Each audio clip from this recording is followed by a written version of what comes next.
It gives me a distinct pleasure and honor to be able to introduce to you tonight the candidate for the 8th District and the gentleman that we the people in C has chosen through our Political Action Committee to endorse, and that is Mr. Tim D'Annunzio.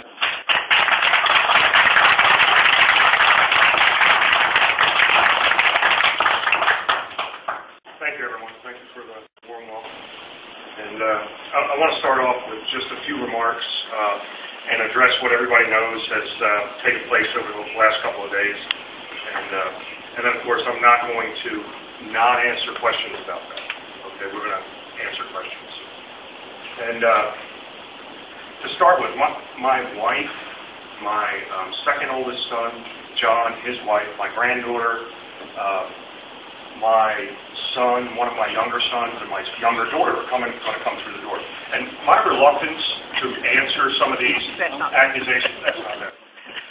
But my reluctance to address some of these accusations have been based in the fact that they were part of it, as everyone knows, and it's been published.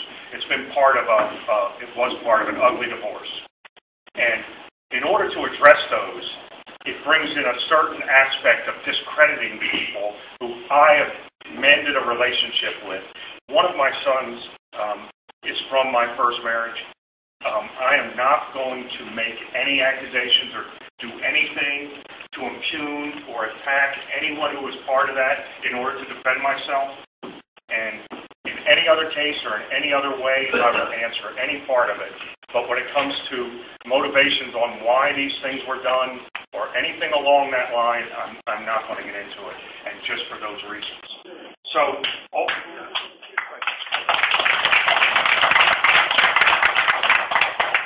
as everyone knows, I've had and I published it from the beginning and addressed it from the beginning.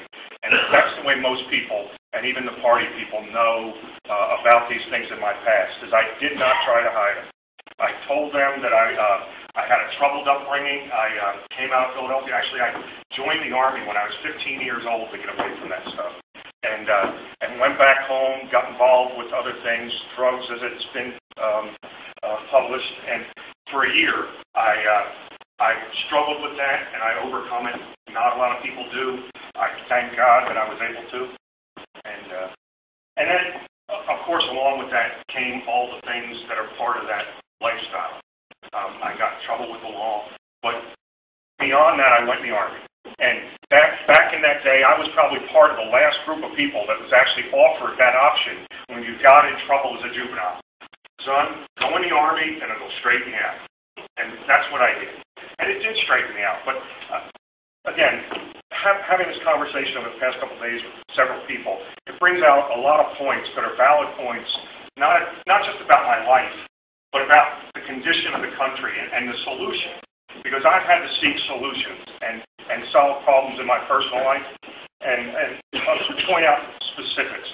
Because of the opportunity this country afforded, and like I just mentioned, I was able to go in the Army, straighten my life out, became very successful in the Army, and even went beyond that, became successful in business, had a beautiful family, and again, it was because of all the opportunities this country affords.